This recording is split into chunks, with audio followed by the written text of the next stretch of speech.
अस्सलाम वालेकुम स्टूडेंट्स। आज का हमारा टॉपिक है electric field due to line of charge. Electric field due to line of charge Gauss law की फर्स्ट एप्लीकेशन है। इससे पहले हमने गॉस लॉ जो है इसको डिस्कस किया था। अच्छा, किसी भी जगह पे जो इलेक्ट्रिक फील्ड अगर हमें कैलकुलेट करनी है तो इलेक्ट्रिक फील्ड कैलकुलेट करने के लिए हम गॉस लॉ जो है इसको यूज़ करते हैं। तो गॉस लॉ जो है वो है phi equals to Q divided by epsilon naught. और Q क्या है? ये चार्ज इनक्लोज्ड है। एक क्लोज सरफेस के अंदर जो चार्ज इनक्लोज्ड हैं वो है Q नॉट।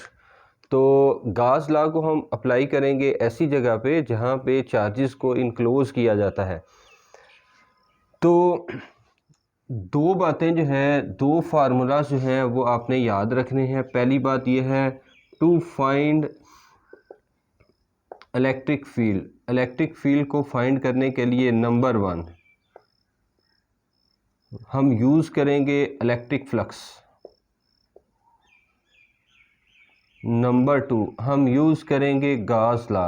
तो ये जो दो फार्मूलाज हैं, इन दो फार्मूला की मदद से हम इलेक्ट्रिक फील्ड जो है इसको कैलकुलेट करेंगे। इलेक्ट्रिक फ्लक्स जो है इसका फार्मूला होता है phi equal to E dot A, और गॉस लॉ जो है इसका फार्मूला है phi equal to charge enclose divided by epsilon naught. तो हमारा जो टॉपिक है वो है electric field due to line of charge. Electric field due to line of charge के लिए एक हमें चाहिए इनफाइनाइट लाइन, और ये जो इनफाइनाइट लाइन है लेट्स सपोज के ये जेड एक्सिस के ऊपर पड़ी हुई है। इस इनफाइनाइट लाइन के ऊपर जो चार्ज की डिस्ट्रीब्यूशन है वो है पॉजिटिव चार्ज। इनफाइनाइट लाइन के ऊपर पॉजिटिव चार्ज जो है ये डिस्ट्रीब्यूट है, और इस इनफाइनाइट लाइन के करीब कोई हम पॉइंट लेंगे और उस पॉइंट के ऊपर हम इलेक्ट्रिक फील्ड जो है इसको कैलकुलेट करेंगे। तो ये जो हमारी पास लाइन है, इस लाइन के करीब किसी डिस्टेंस, लेट्स सपोज किसी डिस्टेंस r के ऊपर हम इलेक्ट्रिक फील्ड जो है वो कैलकुलेट करना चाह रहे हैं। तो ये आपका डिस्टेंस r।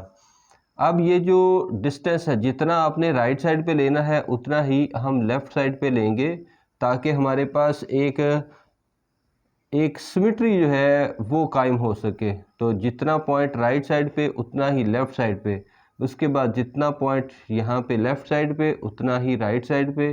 तो ये जो पॉइंट्स हैं, इन पॉइंट्स की मदद से हम एक क्लोज सरफेस जो है वो ड्रा करेंगे, और ये जो क्लोज सरफेस है ये हमारे पास एक सिलेंडर की शेप बनेगी। ये जो क्लोज सरफेस हम ड्रा करेंगे ये इस वजह से ड्रा करेंगे ताकि चार्जेस जो हैं वो बाउंड हो सकें, और अगर चार्ज बाउंड हैं, चार्ज इनक्लोज्ड हैं, तो क्लोज सरफेस के अंदर हम गॉस लॉ जो है इसको गॉस लॉ जो है ये अप्लाई कर सकते हैं। तो इस गॉस लॉ को अप्लाई करने के लिए हमने एक क्लोज सरफेस जो है वो ड्रा कर ली। अब थ्योरी में आप क्या लिखोगे? थ्योरी में हम लिखेंगे जी, let an infinite line of positive charges with linear charge density lambda placed along Z axis. तो ये जो आपके पास लेंथ है, इस लेंथ की जो चार्ज डेंसिटी है इसको हम लैम्डा बोलते हैं। Charge density, linear charge density, total charge per unit length. To find electric field at point P near this distribution of charge. ये जो आपके पास पॉजिटिव चार्ज हैं इनके पास किसी डिस्टेंस के ऊपर हमने इलेक्ट्रिक फील्ड कैलकुलेट करनी है। इलेक्ट्रिक फील्ड कैलकुलेट करने के लिए पहला स्टेप क्या किया जाएगा? Draw a symmetrical Gaussian surface in the form of cylinder of length h and radius r। तो हमने क्या किया है, हमने इसके ऊपर एक गॉसियन सरफेस जो है वो ड्रा कर दी। अब ये जो गॉसियन सरफेस हमने ड्रा की है, इस गॉसियन सरफेस का जो रेडियस है वो है हमारे पास r, और इस गॉसियन सरफेस की हाइट जो है वो है h। अब आपके पास ये जो गॉसियन सरफेस हमने ड्रा कर ली इन दी फॉर्म ऑफ सिलेंडर, इसके अंदर चार्ज की डिस्ट्रीब्यूशन है, और लेट्स सपोज कि ये जो चार्ज डिस्ट्रीब्यूट है, ये क्यू चार्ज जो है वो डिस्ट्रीब्यूट है। Take a small area element D A on the two end caps. तो सिलेंडर के दो एंड कैप्स हैं, एक सिलेंडर का टॉप कैप है, एक सिलेंडर का बॉटम कैप है। ये जो टॉप कैप है इसको आप नाम दे दो सरफेस 1 का, बॉटम कैप इसको हम नाम दे देते हैं सरफेस 2 का। ये जो हमारे पास सिलेंडर का जो टॉप है इसके ऊपर हमने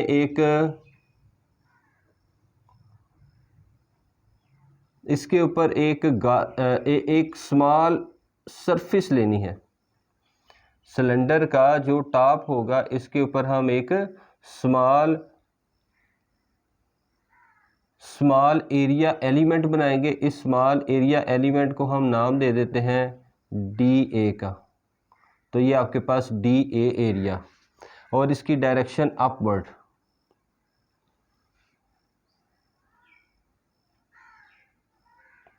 तो डी ए एरिया ड्रा कर लिया, इसकी डायरेक्शन किधर है, अपवर्ड डायरेक्शन है। इसके साथ हम ड्रा करेंगे एक area element on bottom of surface. तो सिलेंडर का जो बॉटम है इस पे भी एक एरिया हम बना लेते हैं। इस एरिया को आप नाम दे दो डी ए, और इसकी डायरेक्शन जो है वो डाउन साइड पे है, इसको हम डी ए का नाम दे देंगे। तो अगर आपके पास ये सरफेस है, इस सरफेस का आपने निकालना है एरिया, तो इसके ऊपर आपने एक परपेंडिकुलर ड्रा करना है। अगर सरफेस ऐसे है तो इस तरीके से अप साइड पे एक नॉर्मल ड्रा करेंगे, अगर सरफेस डाउन साइड पे है तो डाउन साइड पे एक नॉर्मल जो है वो ड्रा करेंगे। तो ये जो सिलेंडर के दो एंड कैप हैं ये दो सरफेस बना रहे हैं, और इन दो सरफेस के ऊपर एक हमने एरिया बना लिया डी ए, और एक लोअर पार्ट पे एरिया बना लिया है, और उस लोअर पार्ट का जो एरिया है इसको भी हमने नाम दिया है डी ए। दो एंड कैप S1 और S2 के ऊपर डी ए एरिया बना लिया है ऑफ सिलेंड्रिकल सरफेस। उसके बाद डी ए एरिया एक और ड्रा करना है, D A area on the curved surface S3 of the surface. तो सरफेस कौन सी है, ये जो गाजियन सरफेस, और ये कैसी है, ये इस तरह सिलेंडर बना रही है। तो इस सिलेंड्रिकल सरफेस के ऊपर अब ये वाला जो पार्ट होगा जो कि कर्व होगा, इसके ऊपर भी हम एक स्मॉल पोर्शन जो है वो ड्रा करेंगे, और इस स्मॉल पोर्शन का जो एरिया है, इस एरिया को हम नाम दे देते हैं एरिया डी ए। तो ये आपके पास एक और एरिया डी ए जो है वो ये हमने ड्रा कर लिया। तो अब आप देखो कि अगर आपके पास पॉजिटिव चार्ज है तो पॉजिटिव चार्ज से इलेक्ट्रिक फील्ड लाइंस किधर जाएंगी, आउटवर्ड। अगर यहाँ पे है टॉप पे आप देखो तो इलेक्ट्रिक फील्ड लाइंस आउटवर्ड आएंगी, और अगर लेफ़्ट साइड पे देखोगे तो ये इस तरफ जा रही होंगी, या फिर इलेक्ट्रिक फील्ड लाइन जो है वो इस तरफ बाहर की तरफ आ रही हैं या अंदर की तरफ जा रही हैं। मतलब अगर मैं यहाँ पे इलेक्ट्रिक फील्ड लाइंस बनाऊँ तो ये इलेक्ट्रिक फील्ड लाइन जो है या इस तरफ जाएंगी, या इस तरफ, या इधर, या इधर, या इधर। तो इलेक्ट्रिक फील्ड लाइन जो है ना ऊपर की तरफ नहीं जा रही, और इलेक्ट्रिक फील्ड लाइंस इधर भी नहीं आ रही। तो अगर आपके पास जो है ना ये एक लाइन है, इस लाइन की ये वाली जो सरफेस है, इस सरफेस के ऊपर चार्ज की डिस्ट्रीब्यूशन है, तो इलेक्ट्रिक फील्ड लाइंस फिर इस तरफ जाएंगी। अगर इस साइड पे डिस्ट्रीब्यूशन आप बनाओगे तो इलेक्ट्रिक फील्ड लाइंस की डायरेक्शन ये हो जाएगी। अगर आप इस साइड पे डिस्ट्रीब्यूशन बनाएंगे इलेक्ट्रिक फील्ड लाइंस इधर, अगर इसकी बैक साइड पे बनाएंगे तो इलेक्ट्रिक फील्ड लाइंस इनवर्ड जाएंगी। तो यहाँ पे हमारे पास जो तीन सरफेस मैंने ड्रा की हैं S1, S2 और उसके बाद जो कर्व्ड सरफेस है। अब ये जो एंड कैप है, एंड कैप हमेशा इलेक्ट्रिक फील्ड के परपेंडिकुलर होगी। तो एंड कैप ये सरफेस किधर जा रही है, सरफेस की डायरेक्शन जो है ये अपवर्ड है। इलेक्ट्रिक फील्ड राइट साइड पे, एंगल कितना बनेगा 90 डिग्री। अब यहाँ पे आप देखो तो सरफेस डाउन साइड पे है, इलेक्ट्रिक फील्ड राइट साइड पे जा रही है, और एंगल कितना बनेगा, एंगल आपके पास यहाँ पे फिर 90 डिग्री बनेगा। अब ये वाला जो कर्व पाथ होगा, इस कर्व पाथ के ऊपर जो सरफेस हमने डी ए ड्रा की है, इसमें से इलेक्ट्रिक फील्ड लाइन जो है वो पास हो रही है, और ये जो इलेक्ट्रिक फील्ड लाइन पास होती है ई, और ये जो इलेक्ट्रिक फील्ड लाइन पास होगी इस कर्व सरफेस से, ये हमेशा पैरेलल होगी। अब दो सरफेस जो हैं वो हमेशा कैसी हैं, पैरेलल। अगर ये दोनों पैरेलल हैं तो थीटा की वैल्यू जो है वो आ जाएगी 0 डिग्री। तो ये बेटा हमारी जो है स्कीम है, इस स्कीम को हमने लेके चलना है और इसकी मैथमेटिक्स जो है वो ड्रा करनी है। मैथमेटिक्स के लिए जो पॉइंट्स होंगे ना, ये 2 पॉइंट्स हैं जिनको हम लेके चलेंगे। So net electric field, electric field नहीं, electric flux for S1 S2 and curved surface S3। Net electric flux for surface 1, surface 2 and surface 3। Net flux जो है ये हमारे पास आ जाएगा 3 एलिमेंट्स का। एक सरफेस 1 का नेट फ्लक्स का formula E dot D A, plus surface 2 के लिए E dot D A, plus surface 3 के लिए E डॉट डी ए। अब इस डॉट प्रोडक्ट को आप ओपन कर लें। डॉट प्रोडक्ट को ओपन करेंगे तो net flux phi equal to surface 1 equal to integral of surface 1। तो E डॉट डी ए को हम लिख सकते हैं E D A into cause theta, plus surface 2 के लिए E into D A into cause theta, plus surface 3 के लिए E D A into cause theta. अब ज़रा आप सरफेस 1 को देखो, electric field line right outward जा रही है और डी ए अप साइड पे, तो electric field E is perpendicular to D A, so theta equal to 90 degree for surface 1। Surface 2 के लिए E is perpendicular to D A, so theta equal to 90 degree. Surface 3 के लिए electric field E is parallel to D A, so theta equal to 90 degree. अब आपके पास net flux क्या बन गया, phi equal to integral S1 surface 1 के लिए E into D A into cos 90, cos 90 का आंसर आता है 0, प्लस सरफेस 2 के लिए E D A into cos 90, cos 90 हो गया 0, प्लस सरफेस 3 के लिए E D A into cos 90 और काज 0 डिग्री। सरफेस 3 के लिए थीटा की वैल्यू जो है वो है 0 डिग्री, क्योंकि इलेक्ट्रिक फील्ड और एरिया सेम डायरेक्शन में, तो काज 0 जो है इसकी वैल्यू आ जाएगी 1। तो आपके पास जो नेट फ्लक्स बनेगा, net flux phi equal to 0 multiply by something 0 plus 0 multiply by something 0 plus surface 3 के लिए S3 E इंटू डी ए। तो आपके पास जो नेट फ्लक्स है, इस नेट फ्लक्स की जो वैल्यू आएगी ये बन जाएगी जी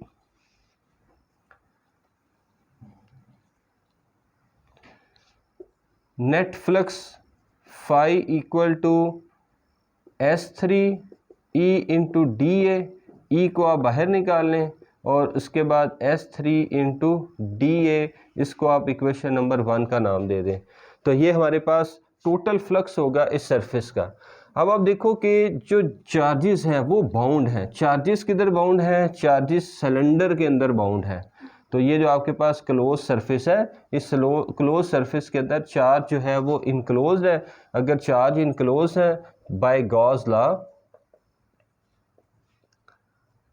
तो गॉसेस लॉ जो है ये हमें क्या बताएगा, phi equal to Q divided by epsilon naught, इसको आप बोल दें इक्वेशन नंबर 2। एंड ये चार्ज इनक्लोज है और चार्ज की डिस्ट्रीब्यूशन किधर है, चार्ज की डिस्ट्रीब्यूशन जो है एक लेंथ के ऊपर डिस्ट्रीब्यूशन है। चार्ज की अगर डिस्ट्रीब्यूशन लेंथ पे है तो फिर and we know that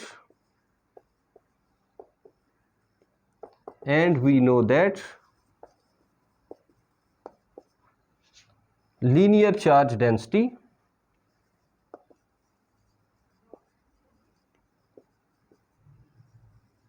equal to total charge per unit length.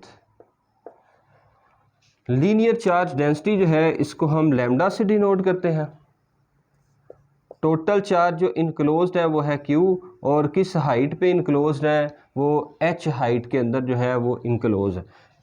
और H हाइट जो है ये सिलेंडर की लेंथ है। इसको लेफ़्ट साइड पे मल्टीप्लाई करें ताकि चार्ज की वैल्यू जो है वो फाइंड कर सकें। Q equal to lambda into H, इसको आप बोलें इक्वेशन नंबर 3, और पुट कर दें equation number 1 and equation number 3 in equation number 2। Equation number 2 में आपने वैल्यू पुट करनी है इक्वेशन नंबर 1 की, फाई की वैल्यू, और उसके बाद आपने Q की वैल्यू यहाँ पे पुट करनी है।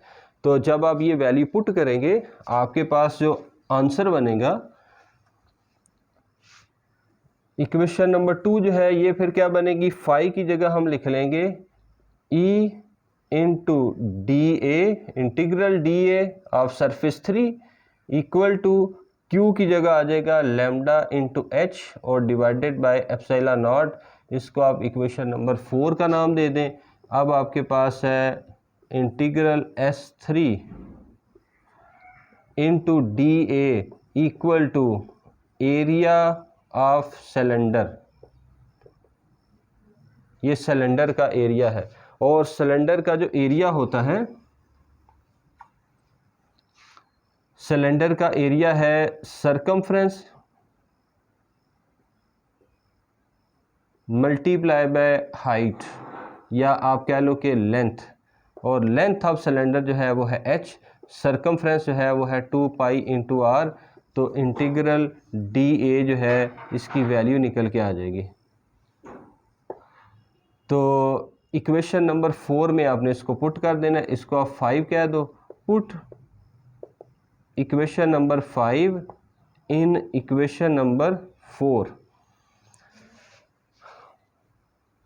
अब आपके पास जो वैल्यू आएगी इलेक्ट्रिक फील्ड की इक्वेशन नंबर 4 से वो क्या होगी जी। Equation number 4 equal to E की जगह E रहेगा, इंटीग्रल डी ए की वैल्यू हम कैलकुलेट कर चुके हैं जो कि 2 पाई R इंटू H है, equal to lambda H divided by epsilon nought. H से कट गया, E equal to lambda divided by 2 pi epsilon nought. ये 2 पाई मल्टीप्लाई दूसरी साइड पे जाके डिवाइड, और divided bye R, which is electric field, which is electric field due to line of charge। तो ये बच्चों हमने लाइन ऑफ चार्ज की वजह से इलेक्ट्रिक फील्ड जो है वो कैलकुलेट कर ली।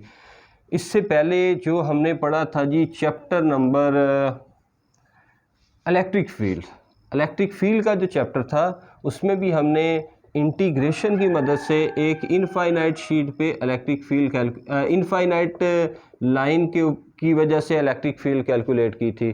तो इसके लिए हमने कहा था जी कि जेड एक्सिस पे कोई पॉइंट है और इस पॉइंट के ऊपर आपने इलेक्ट्रिक फील्ड कैलकुलेट करनी है। इसके लिए हमने एक स्मॉल पोर्शन लिया था, एक स्मॉल एलिमेंट लिया था।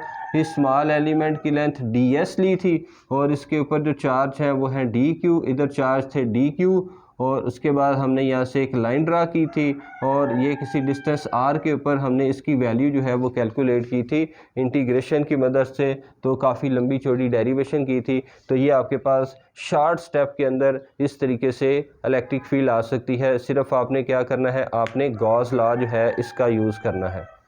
Thank you.